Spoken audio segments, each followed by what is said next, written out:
আকাশবাণী আগরতলা স্থানীয় সংবাদ পড়ছে চন্দন লেখাপাল।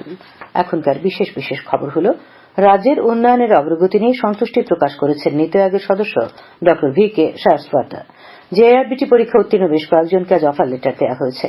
বিলোনিয়াতে আজ দক্ষিণ জেলা ভিত্তিক মুখ্যমন্ত্রী প্রাণীপালক সম্মান নিধি প্রকল্পের সূচনা হয়েছে। সরকার জানিয়েছে, মোট 5,43,000 ন্যায্য মূল্যের দোকানের মধ্যে প্রায় 5,41,000টিতে ইপিওএস ডিভাইস লাগানো হয়েছে। এবারে আসছে বিস্তারিত সংবাদে। রাজ্যের উন্নয়নের অগ্রগতি নিয়ে সন্তুষ্টি প্রকাশ করেছেন নীতি আয়োগের সদস্য ড ভি কে সারস্বত। আজ রাজ্য অতিথিশালা industry association, civil society, academy of ত্রিপুরার প্রতিনিধিদের সঙ্গে কথা বলেছেন নীতি আয়োগের প্রতিনিধিরা। প্রতিনিধি দলে শ্রী সারস্বত ছাড়াও ছিলেন সিনিয়র অ্যাডভাইজার রাজীব কুমার সেন, উপসচিব হেমন্ত কুমার মিনা, সিনিয়র অ্যাসোসিয়েট কৃষ্ণকান্ত শর্মা সহ অন্যান্যরা। বৈঠকে বিভিন্ন সংস্থার প্রতিনিধিদের সঙ্গে আলোচনায় নীতি আয়োগের সদস্য শ্রী সারস্বত বলেন, ত্রিপুরা শিল্পক্ষেত্রে এগিয়ে যাচ্ছে। এখানে বাঁশ, রাবার, আগর, আনারস পর্যাপ্ত পরিমাণে রয়েছে। এগুলিকে কেন্দ্র করে শিল্প গড়ে ওঠার সম্ভাবনা রয়েছে।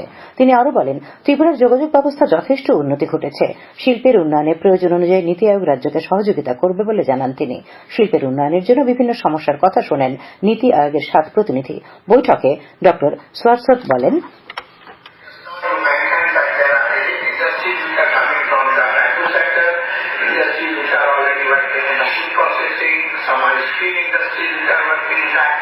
So that gives us a good picture that there is, despite all these obstacles, there has been significant development of industry in Tripura that has taken place.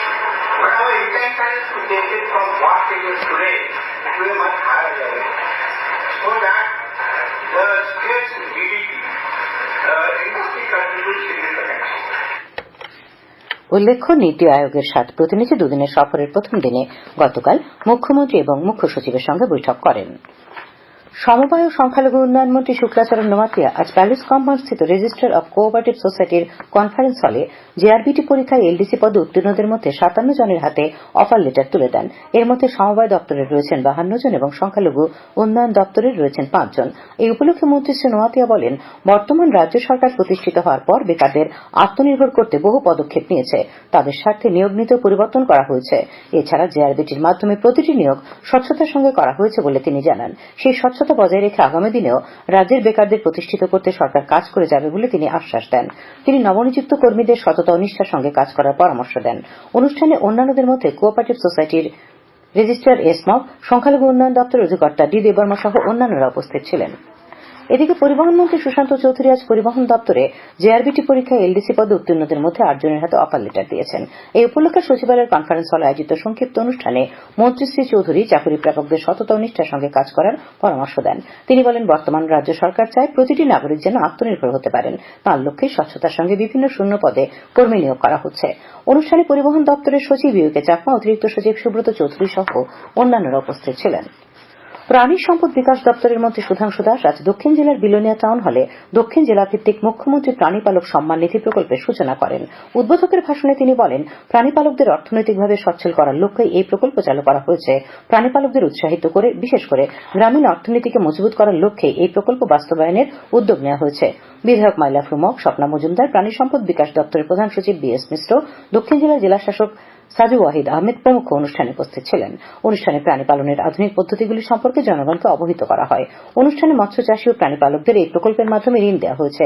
তাছাড়াও বিভিন্ন রোগে আক্রান্ত হয়ে গৃহপালিত পশুর আকস্মিক মৃত্যুতে ক্ষতিগ্রস্ত পরিবারগুলিকে সর্বোচ্চ 20,000 টাকা করে সরকারিভাবে আজ সাহায্য করা হয়।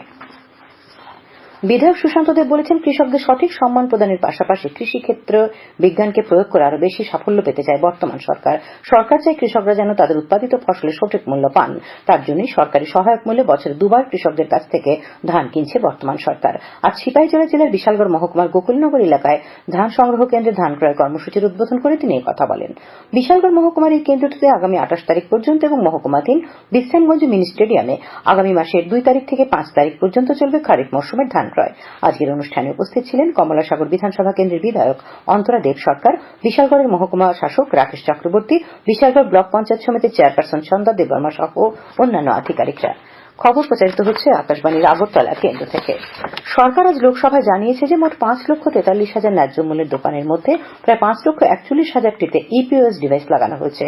কেন্দ্রীয় ভোক্তা বিষয়ক, খাদ্য ও গণবন্টন মন্ত্রী পীযূষ গোয়েল লিখিত উত্তরে বলেছেন যে এই উদ্যোগটি সুবিধাভোগীদের বায়োমেট্রিক আধার প্রমাণীকরণের মাধ্যমে স্বচ্ছভাবে খাদ্যশস্য বিতরণ নিশ্চিত করেছে। তিনি আরও বলেন যে one nation one ration card বাস্তবায়নের কারণে প্রায় 124 কোটি পোর্টেবিলিটি লেনদেন হয়েছে।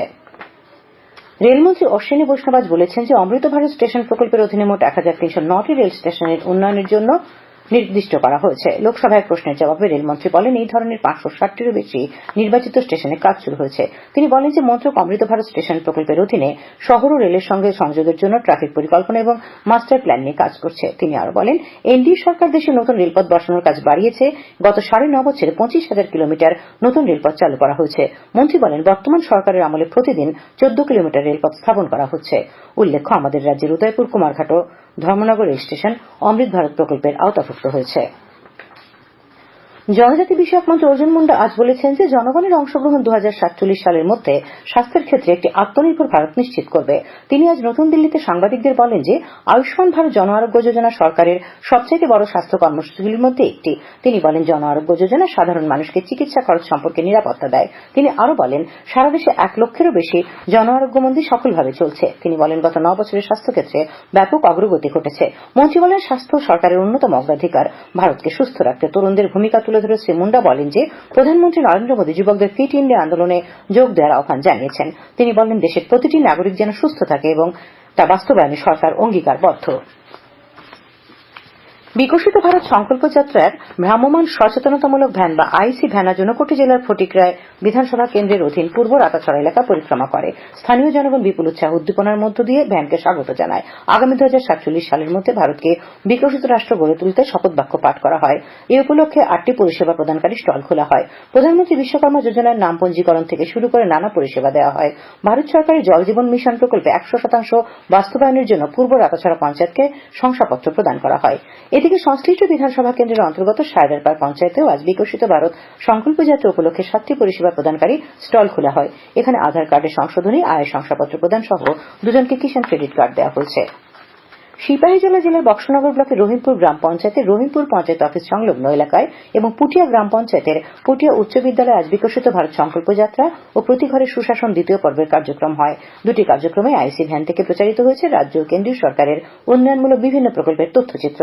উপস্থিত ছিলেন বক্সনগর বিধানসভা কেন্দ্রের বিধায়ক তোফাজ্জল হোসেন, ব্লকের সমষ্টি উন্নয়ন আধিকারিক অনিমেষ দেববর্মা, অতিরিক্ত সমষ্টি উন্নয়ন আধিকারিক সঞ্জীব কুমার পাল, সমাজসেবী সুভাষ সাহা প্রমুখ। স্বাস্থ্য দপ্তর, প্রাণী সম্পদ বিকাশ দপ্তর সহ বিভিন্ন দপ্তরের কর্মীরা শিবিরে উপস্থিত জনগণকে বিভিন্ন পরিষেবা প্রদান করেন।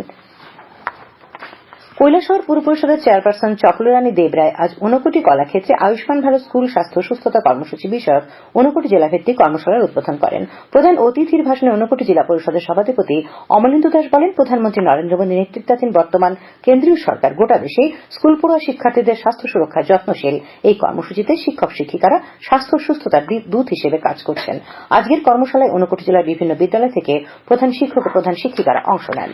সিপিআইএম জিরানিয়া মহকুমা কমিটির উদ্যোগে শ্রমিক নেতা চুনিলাল সাহা স্মরণ সভা আজ আগরতলার অফিস লেনে সিটুর কার্যালয়ে অনুষ্ঠিত হয়।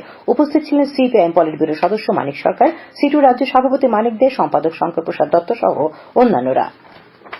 আসন্ন লোকসভা নির্বাচনে সামাজিক মাধ্যমে প্রচারে গুরুত্ব দেবে প্রদেশ কংগ্রেস। আজ প্রদেশ কংগ্রেস ভবনের সামাজিক মাধ্যমে দলীয় প্রচার নিয়ে কর্মশালায় এই কথা বলেছেন দলের প্রদেশ সভাপতি আশিস কুমার সাহা। উপস্থিত ছিলেন কংগ্রেসের উত্তর পূর্বাঞ্চলের সামাজিক মাধ্যমের দায়িত্বপ্রাপ্ত সায়ন্তিকা রায় সহ অন্যান্যরা। আবহাওয়া, আগামীকাল আকাশ আংশিক মেঘাচ্ছন্ন থাকবে, সকালে কুয়াশা পড়বে। আগামীকাল তাপমাত্রা সর্বোচ্চ 28 ডিগ্রি সেলসিয়াস এবং সর্বনিম্ন 13 ডিগ্রি সেলসিয়াসের কাছাকাছি থাকবে। আজ দিনের সর্বোচ্চ তাপমাত্রা ছিল 28 ডিগ্রি সেলসিয়াস এবং সর্বনিম্ন 11.7 ডিগ্রি সেলসিয়াস। শেষ করার আগে খবরের বিশেষ অংশগুলি আরেকবার। রাজ্যের উন্নয়নের অগ্রগতি নিয়ে সন্তুষ্টি প্রকাশ করেছেন নীতি আয়োগের সদস্য ড ভি.কে. সারস্বত। জেআরবিটি পরীক্ষা উত্তীর্ণ বেশ কয়েকজনকে আজ অফার দেওয়া হয়। বিলোনিয়াতে আজ দক্ষিণ জেলা ভিত্তিক মুখ্যমন্ত্রী প্রাণীপালক সম্মান নিধি প্রকল্পের সূচনা হয়েছে। সরকার জানিয়েছে যে মোট 5,43,000 ন্যায্য মূল্যের দোকানের মধ্যে প্রায় 5,41,000টিতে ইপিওএস ডিভাইস লাগানো হয়েছে। স্থানীয় সংবাদ আজকের মতো এখানে শেষ হলো।